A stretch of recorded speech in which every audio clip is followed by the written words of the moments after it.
Ciao Anna Maria, pronti con la diretta? Aspettiamo ancora. Sì, Maurizio, 30 secondi, il tempo che arrivano le 13:30 possiamo andare.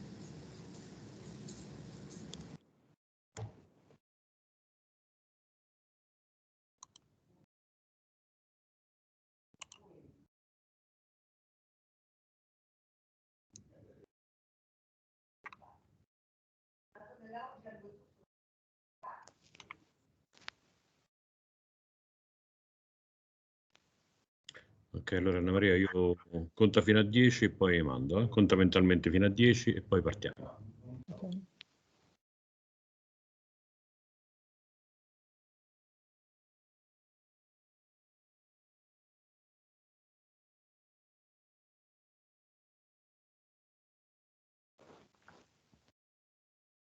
Okay, good afternoon everyone and welcome to this TMS Invited Webinar. It's a great pleasure to me to introduce our speaker, Professor Anna Maria Teti. Just a few words about her. So she's a professor of histology at the University of L'Aquila in Italy and past president of the European Calcified Tissue Societies. She graduated in biology at the University of Bari in Italy. Over the years, Professor Teti received many international awards, including the Schimmelfuchs Prize, the Prix under Lischwitz, the Swiss Bridge Awards, the CTS Mike Orton Awards, and the SBMR Lawrence Race Award in recognition of her outstanding career. Some numbers. So she published over 200 papers, mostly focused on bone cells, osteoporosis, mechanobiology, and osteoporosis. Moreover, Professor Teti has been member of editorial boards of many international journals, and she served as a reviewer more than 40 international journals and 15 grant agencies. The area of interest of Professor Teti include biotechnology, podosome and osteoclast calcium sensing and pH regulation discoveries, bone metastasis, genetics, cellular alteration, and experimental therapy of autosomal dominant osteoporosis. Over the years, Professor Teti mentored many graduate, undergraduate students, PhD, and postdocs. Today, Professor Teti is with us to present a guide for career development in science, and I'm quite sure that this will be very useful for everyone, for both young and also for the more experienced people. So, Professor Teti, thanks again, and the screen is yours. Thank you, Antonio, for this introduction. Let me share my presentation. Okay, I hope you can see it. Can you see it? Yes. Okay, great, thank you. So thanks for the introduction and for being here. I will present a guide for career development in science, try to help you to find your way for the future. So this is not an easy task. If you consider that in 1980, about 25% of grants were for under 35, whereas now, currently they are reduced to 3%. The average age of faculty personnel has risen from their 40s to their 50s, and with increasing number of faculty personnel that is around their 70s. So this is not good news for you, meaning that you are surrounded by osteoporotic people, and you have to deal with this. And this leads us to conclude that, unfortunately, 80% of postdocs will not land a traditional faculty position, but they will move to industry, research centers, or fields peripheral to research. But I will show you that also these fields are top class. So first of all, you have to have clear ideas of what you want to do. So this means that you have to develop a tenure track. This cannot be done spending all your time at the laboratory bench. Working at the bench is very nice, but it's not the only part of our work. So you need to evaluate yourself and adopt an individual development plan according to your needs and your wishes. And in this regard, your current mentor can help. I know that for many of you, the relationship with the mentor is difficult because you think that it's easy for them to find the way you have to follow, but this is not the case. Unfortunately, it's a very difficult job.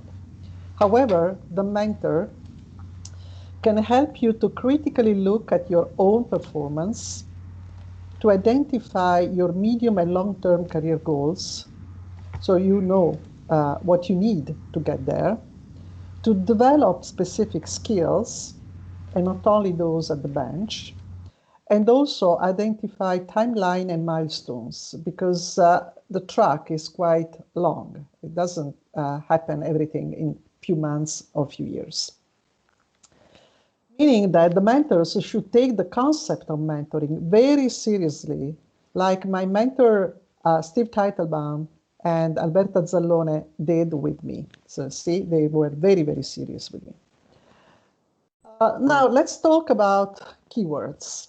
The keywords for you will be passion, creativity, career plans, promotion and tenure. Then we will discuss a little bit about the gender issue, the colleague network, and last but not least, the financial support that you will need. So passion. I don't know if you heard scientists speak among them about the results. They speak passionately. They like the discoveries. They get excited about that. So this is passion. So you have to ask, is passion a fundamental core value for you? Or you want to do any job, whatever it is? This is an important question because it will change your career track. You have to consider that you should work hard, considering self-sacrifice a virtue, because sometimes it's a sacrifice to work properly. Creativity.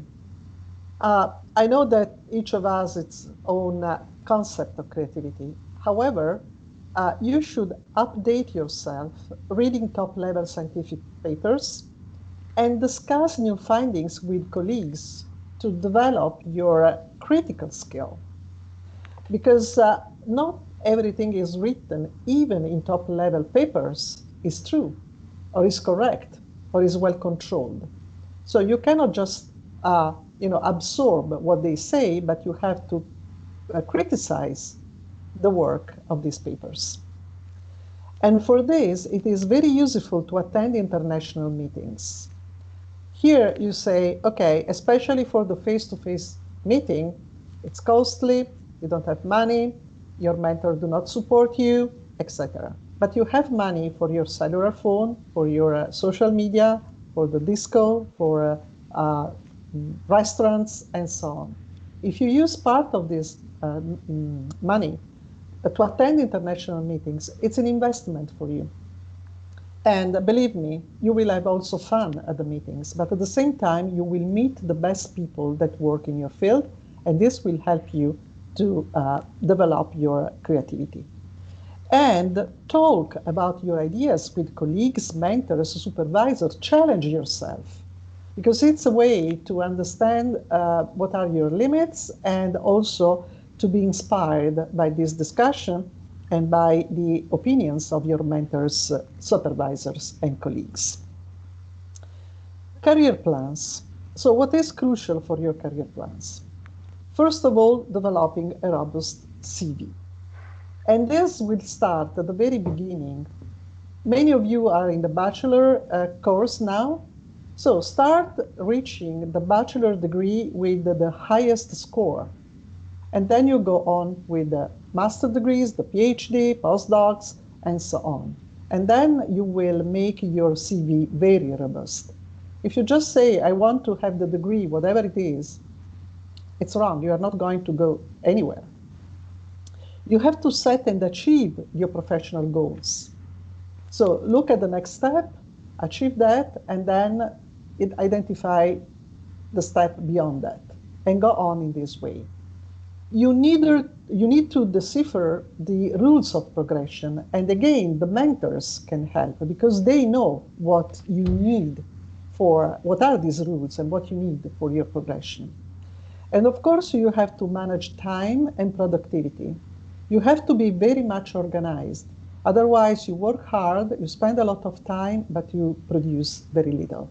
So organization and management is absolutely an important part of your training. So promotion and tenure, this is the step that you want to achieve.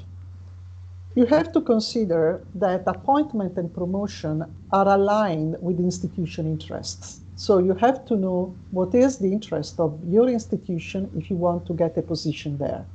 If it doesn't fit with your interest, you have to change institution. Everybody knows that the definition of excellence can be unclear. The expectations for accomplishment can be inequitable. And also the evaluation process can be opaque or subjective. This happens in certain institutions. So what is the best you can do is just choose institutions with the clear promotion and tenure pathways. This is absolutely important. It will be very competitive. Probably you will not be number one, but if this is the case, you will get your position. Now, the gender issue. I'm sure that I'm going to disappoint many of the ladies in the audience, but I suggest to listen to me. I have a lot of experience, because it is true that gender discrimination may be palpable in some institutions. It is also true that the first steps are never too difficult for women. If you look at the composition of many labs, now I would say that 80% of scientists are women. The problem is when the hierarchical system, and this happens in some institutions, can work against women moving to the top. So you can make some reading. This is an old paper that tells you about women in science to help you to overcome this problem. However, believe me, women can also work against themselves, moving to the top. So you have to learn that you have to compete, no matter if you are a lady or gentleman. What is important is that you are top level. In this way, you can compete with everyone. I have a lot of experience in this because I grew up with two brothers, and for me, it was really a challenge to be as good as they were. And I really thank them for the help that they gave me. And don't forget that where is the will, there is the way. And I will show you some examples. One is from the very past. This is a famous picture taken in one of the early Congress on physics. These are all people working in physics, and you may recognize Albert Einstein here. But you also recognize Marie Sklodowska-Curie, the only woman among this large group of men. And she got the Nobel Prize in 1903 together with her husband, and in 1911 alone. She was just outstanding, and so even in ancient time, she could compete very well with men. Another example from the past, this is Italian. This is Rita Levi-Montalcini, who won the Nobel Prize in Medicine in 1986 for the discovery of the nerve growth factor. Another lady important for Italy, who worked very hard with many difficulties. Examples from the present, because you of course don't want to hear only about the past. These are the 2020 Nobel Prize in Chemistry, Jennifer Doudna and Emmanuel Charpentier. They discovered the CRISPR-Cas9 technology for modifying genetically now we're working on animal models, but we hope that this can be transferred to human pretty So, and now a little example from Italy, not a Nobel Prize at all. A lady with many defects. Woman, of course, is a defect. Italian, another defect. From South, another important defect. Working in a small university. St. Cloud got an earthquake 12 years ago. Now is in the middle of a pandemic, which was enough to give up and why. This is me, very little example, but I'm at the top of my academic career. I reached what I wanted to reach. What I didn't reach was because I was not interested to that. And the productivity of my research team was not affected by the earthquake nor by the pandemics. So it's a local example for you of a person who realized what she wanted to realize. And my suggestion, my secret is to wear like a woman and think like a man. And play with the heroes, like Oriente did. You can recognize here Carlos Santana and Michael Jackson. So stay with those who are better than you, because these people can teach you something more. If you stay with those that are not better than you, you will not learn anything. So this is a secret for everyone. And I want to mention here something that is not related to science. Do you know who is this guy? Can anyone recognize him? Just open the microphone. Look at the last name. I know that is very common British last name. To help, you can think to someone who had this last name but changed it, an artist. You want some help? Who is this guy? Bowie. Exactly. David the last Bowie. name of David Bowie was Jones, and this is David Bowie's son. Duncan Jones is a talented movie director. Just to mention two masterpieces. He directed Moon, which is a wonderful movie. I suggest you to find it and watch. And The Source Code. He didn't do many movies, but they were all top level. Very talented person. The reason why I'm mentioning Duncan Jones is because some time ago I read an interview by this guy.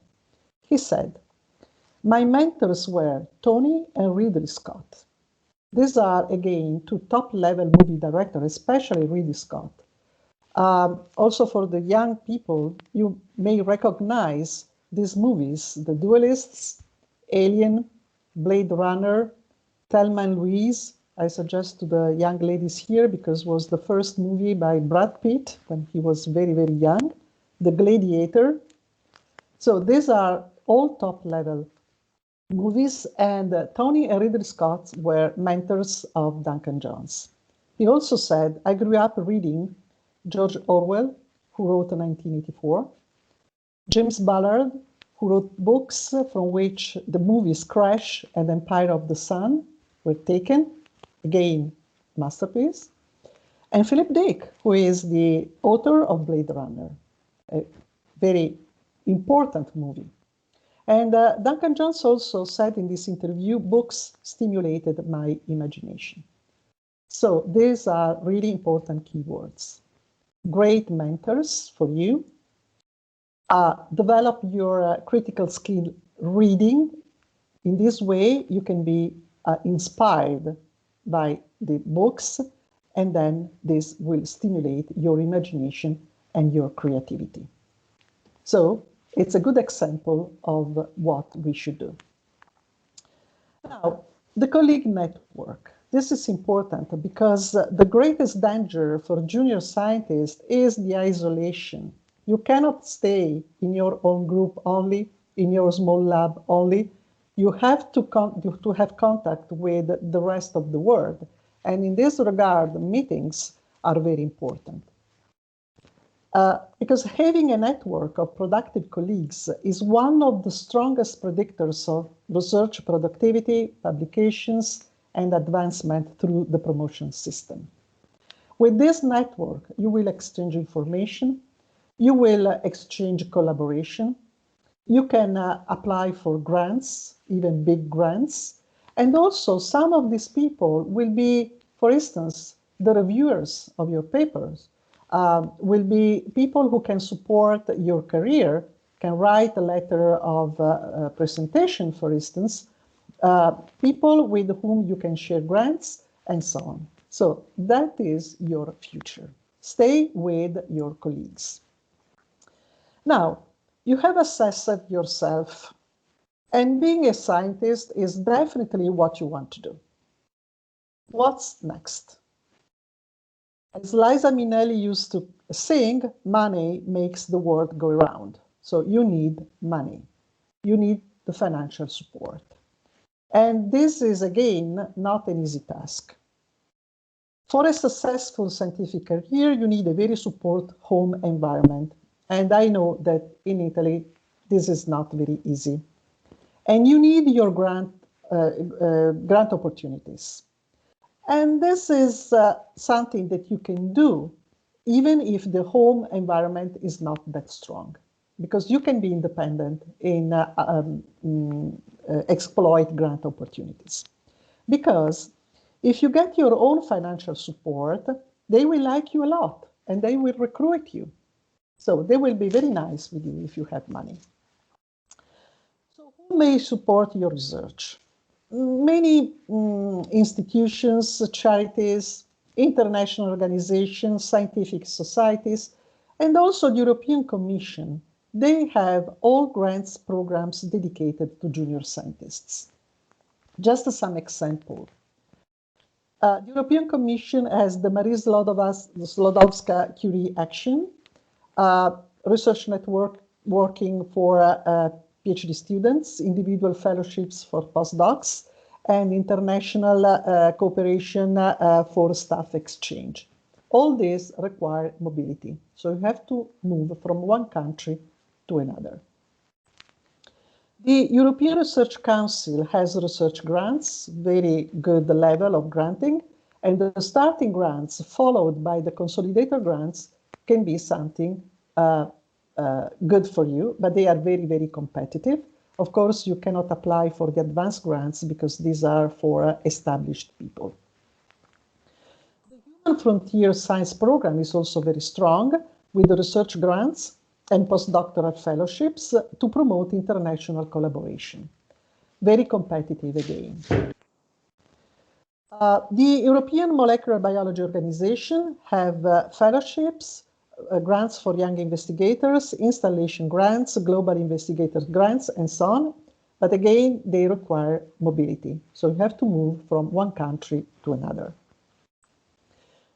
Also, a number of association, institution, and other entities have startup grants in UK, in Finland, in the Netherlands, Belgium, Switzerland, Italy, and also scientific societies. I mention here many of them for which I work as, I serve as a reviewer. So I know how they work. And sometimes they are a little bit easier than the big grants, for instance, from the European Commission. However, please consider that all these grants are very competitive. You have to be in the top level, otherwise you will not get there. And the rate of success, if you are lucky, is between 10 and 15%, even less. Everywhere in the world, it's not a problem of Italy, everywhere in the United States, in UK, in Europe, this is the rate of success. This means that you have to write and submit 10 application to get one. But this is the way. Now, look at yourself. Making discoveries is the core reward for the myriad of difficulties you will face in your scientific career. So this is absolutely important, reward. you will be spending 60 or more hours per week in science-associated activities. Certain ideas come when you are at the bar drinking a beer with a colleague, or when you are taking a shower, or when you are sleeping. So even more than 60 years per week. And the key to success and happiness is that most of this should not seem like work. Meaning that you have to turn your hobby into an enjoyable job, like Filippo Preziosi did. He is an engineer who designed this motorbike, who won the World Championship with Casey Stoner some years ago. And he used to say, I'm lucky, I get paid to have fun and enjoy. And believe me, lucky is really a strong word for Filippo Preziosi because he is tetraplegic. What to do if it does not work? Don't be discouraged. There are other top-level work for which your scientific background could be absolutely instrumental. You can move to industry. Here you have not the problem of funding because they will support your research, but you will not be independent. So they will tell you which research to do, which is absolutely the opposite compared to academia, because in academia, nobody will give you money. You have to find your own support, but you are independent. You can perform the research that you like. Another good field is the editorial field, and the TMS will have a talk by Lydia Briggs, who is in the editorial staff of a scientific journal, and she can tell you how it works. Again, top-level journal. I can mention here the story of my niece. She is graduated in biology, and she was so lucky that was selected to go to the Everest camp base for some biological work through the National Council of Research. She was very happy, and they promised to recruit her, to pay, and so on, and they didn't. So instead of giving up, she moved to Springer Nature, and now she's in Germany working top level in this editorial journal, editorial publisher. So she found her way. You can also be part of the scientific staff of financial agencies, either national or international, in which they want to have scientific people to manage the grants and review process. Or you can be part of the staff of scientific societies. This is more management, but if you have a scientific background, this helps a lot. Of course, teaching. And I want to mention here that teaching is not a second-class work. It's a first-class work, starting from when we teach to the kids. And if you are talented for teaching, just do it, but do it in the best way. Then you can also move to this project management and grant writer. Very popular because the European grants are very complex, a lot of paperwork, a lot of management issues, interaction with the European Commission, and so on. So instead of doing the scientists this work, they appoint grant writer and project manager. And we met some of them. They are really outstanding. And also patenting. So filing a patenting is not an easy job. You need writing skill, especially in English.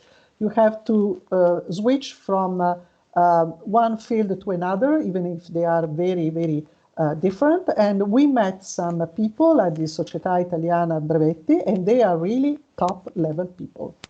And they can help you a lot to get your patent. On the other side, you can work in that field. They are all top-level fields. Who will succeed?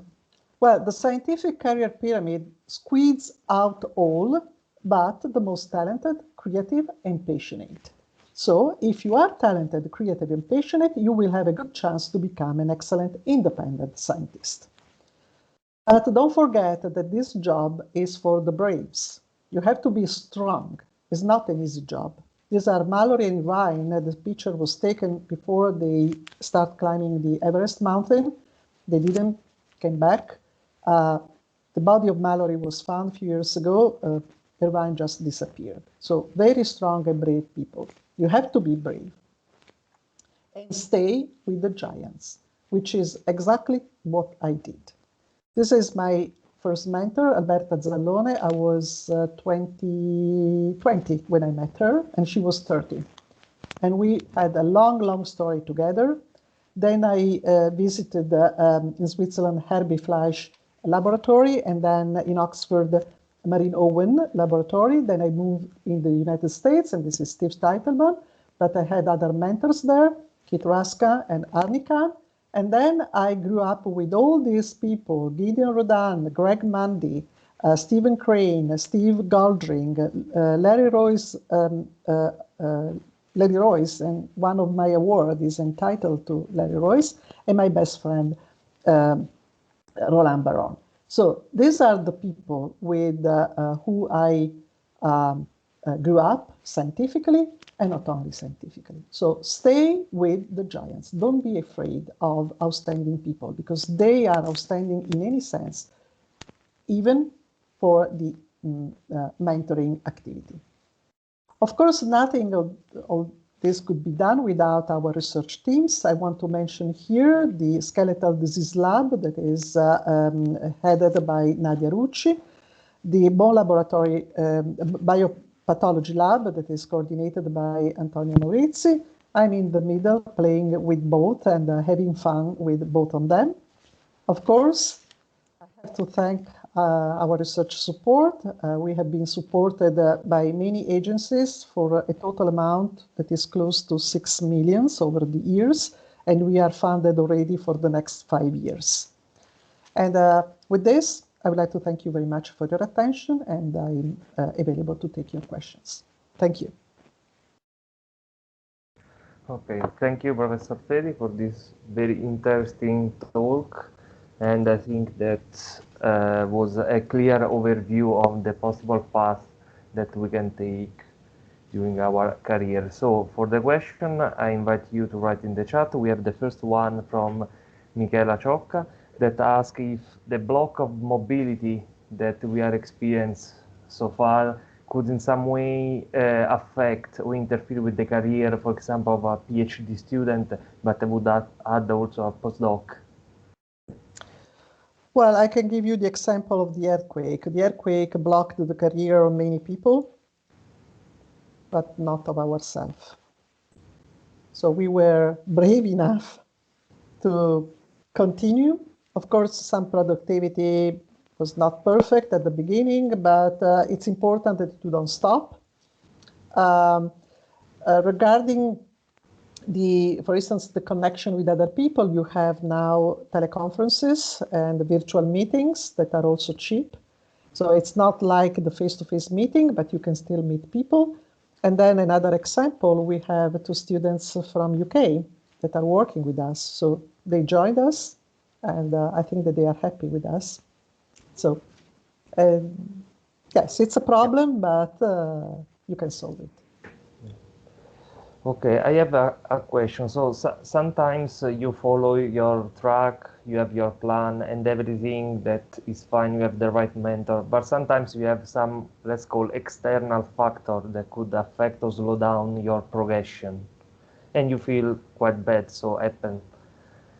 What is your suggestion? So how we can face with this, let's call it bad moment in which you think that you don't have the right recognition? So I think everyone experiences at different level this. Yeah, I can reply with this example. During the Second World War, you know that the Germans were attacking the British, and the Prime Minister Churchill filled the city, London, with some flyers in which it was written, "Keep calm and carry on." This is what you have to do. keep calm and carry on. First of all, don't stuck in a moment, which is a nice song by the U2. Don't stuck in a moment. It will be over. And maybe sometimes that seems too difficult now, it's not that difficult tomorrow. If the situation is really very, very difficult, you have to sit down a little bit, consider the alternatives, if they are better, and then take your action. Yeah. Life is always difficult, not only for scientists. Exactly. And another question or better comment. So this kind of talk, this kind of guide, as you explained today, do you think would be useful to be introduced, for example, in like a lecture for students in a regular courses for the university at every faculties? So because sometimes you get your bachelor, you don't have any experience, or you don't have your mentor or the right mentor, and you feel like lost. Okay, I will try to do my thesis there, or I can try to go to industry, but it's not a clear idea. It's like you make a try. So And what do you? that's the problem, Antonio. You have to have clear ideas. I remember myself. The reason why I started working with Alberta was because she was a good teacher. I had some curiosities. I asked her some questions, and she said, "Come to the lab and see." So she showed me some slides, and we spent the afternoon discussing. And after a few months, when I started thinking to the thesis, I was not yet at the second year of my course. Then I decided to ask her, because she was young, very appealing, and the lab was not crowded. That is another problem, because if you go to a lab that has 20 people before you, you will be number 21. If the lab is smaller, then maybe if not the first, you are the second or the third. And the reason why I did so early was because I thought, well, if I'm wrong, I have time not to change. I was not wrong. I stayed there. I worked 4 years and a half without salary, zero salary. I had to find my own money working outside, but I made it. So be clear with yourself what you want to do. I cannot hear people who are now in their 30s say that they are undecided. No, this is not. You have to decide soon and follow your, I would say, your talent. I mean, if you are an artist, you cannot drive the airplanes, right? Top jobs both, but you will not be happy. Yeah, I agree with you. So now we have some question, one from Valeria, that she asked how to balance career and family. Well, I found it quite easy. First of all, you have to find the husband or the wife that are both hard worker. So in this way, they will not have enough time to block your career. And second, the secret to me is that when you are at work, the family should stay outside the work. When you are at home, the work should be outside the family. So there is a time during the day in which you are fully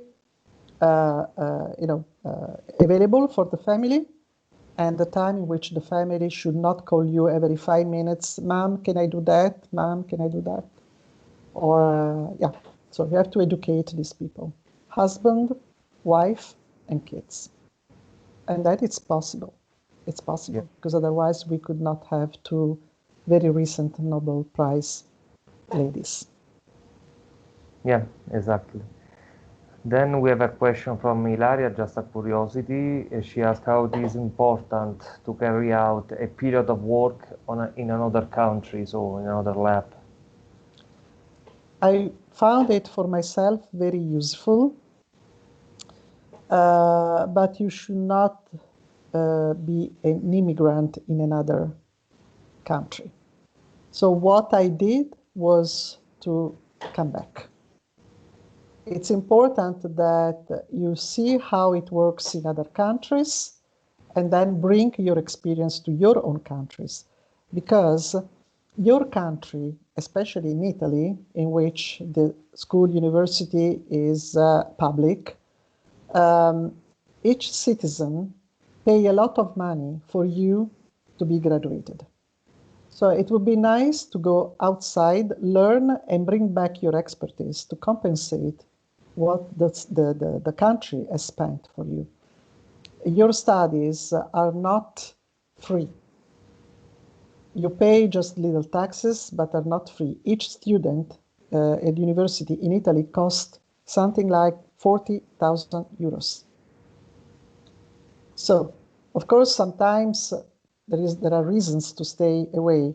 The most important one is that you find your girlfriend or boyfriend there and you want to come back. But otherwise, if there are no specific reason, come back to your country. And we have a lot of friends. I can mention Carmine Settembre, for instance, at TIGEM, but also the TIGEM director. These people were in the United States and they were offered a position in Italy and they came back. And now they are fully included in our system. So this is my suggestion. Okay. Then Per Giorgio asked whether the smart working could be considered a kind of extra tool that scientists could use for the future. Well, if you are in, for instance, in the editorial staff or in the scientific, in the staff of the scientific societies, grant writer, project manager, that is mostly smart working. So they have their own office at home generally. And we know several of them, Micah Baldwin, Roberta Mugnai, Lydia Briggs, and so on. So this is possible. So you can stay in science also with smart working, but for the experimental work, you need the lab. You need the lab to perform the experiment, but also for the interaction, for everything. I mean, you need to stay in the lab. Yeah, for a certain part of the work, you cannot stay far. Okay, then there is a question from Cristiano, but you already replied on this. Was the experience abroad? I can add something. The question is a little bit different. Of course, it affects positively your career because it will strengthen your CV. In Italy, there is an issue. They think that since you have been abroad, you are the best. This is not the case. I can say that, just joking, that they come back, but they leave their brain abroad. Because many people that go abroad are very productive because they work in a productive environment.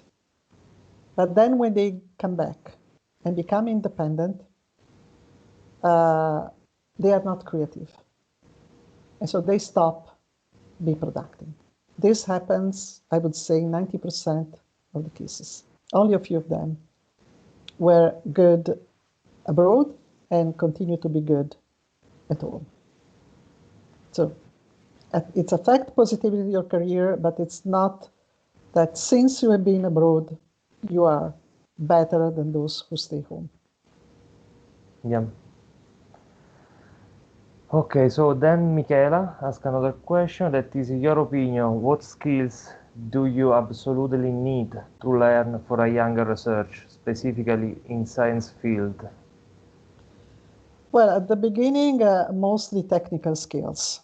For technically, I don't mean that somebody tells you take 5 microliter of this and put there and mix, and no. You have to understand technically what you are doing. So you have to understand the techniques you are using, understand the experimental design, all these things. So it's absolutely important, the technical skills. Then you need to develop other skills. For instance, study design, experimental design, writing abstracts, writing papers, and writing grants. And these are all difficult tasks, but you learn step by step. So if you have a good relationship with the mentor, exchange ideas, and the mentor can discuss with you ideas, then you start working, maybe testing your skill for abstract writing. That seems to be easy, it's not, but in any case, at least it's short. And then you learn better and better. What happens, what I see very often, that you try to teach young people and you repeat the same things tens of times and they repeat the same error tens of times. You are not going to go anywhere in this way. You have to improve every single day. So your first abstract will be terrible. The second version must be better. The third, even better, and better and better, until you will not need anybody to look at your abstract. You become, and this is the same for papers and so on. Something that doesn't help is that with the computer, I see for myself, I use the track mode to change abstracts or papers and so on.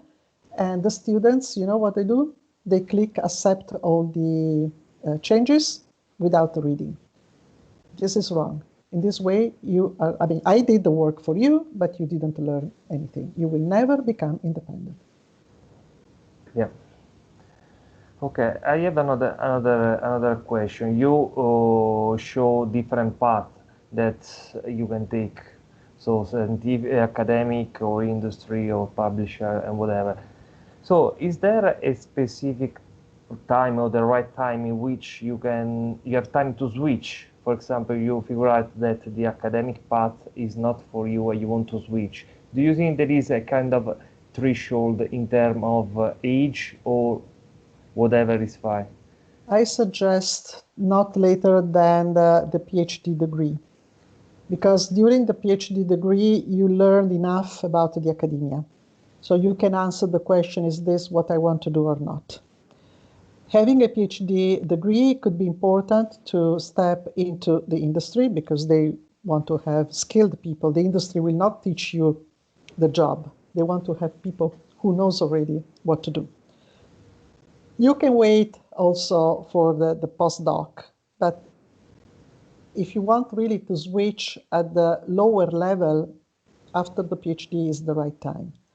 There are people who switch later, but it's a different story because there are people that from academia go to industry, but they are recruited as very experienced and very well paid people. And I can tell you that some of them, after a while, come back to the academia. So depends on what you want to do.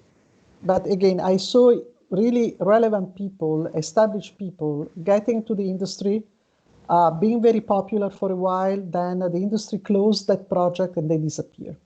This would not happen with academia. You will stay there until you want. Yeah. So it's also my feeling. So when I make my choice, so I feel that work in academia give you a high degree of freedom, let's say, to move, decide what you want to investigate it, what you want to work, while in industry is more restricted. Is this the right feeling, or in your opinion? It is absolutely the right feeling, especially in the local industries in which, yes, they get some support, financial support, but very few of them do really scientific work. I have been a reviewer of projects for one big company based in Switzerland for several years, 2-3 years, and I was shocked when projects were closed, when, from a scientific point of view, I got really excited. So, as a scientist, I said, well, this is a wonderful project because the results are good, because the perspective are good, and so on. And then the year after, they had closed it. So I would not support. I would not be happy if this happens to my projects. I concluded all the projects in my lab were published or will be published. Yeah. Okay, so I can see further question.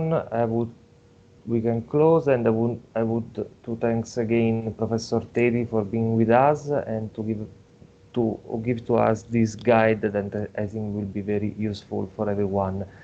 Thank you, Professor Teti.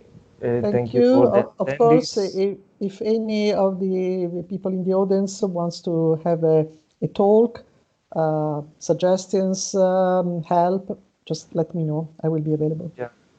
And we were more than 175 people attending, and I will be I am very happy. So see you next Thursday. Then Marco and the TMS committee will circulate the next event. So thank you very much. Thank you, Professor, and see you next week. Thank you. Bye-bye. Bye-bye.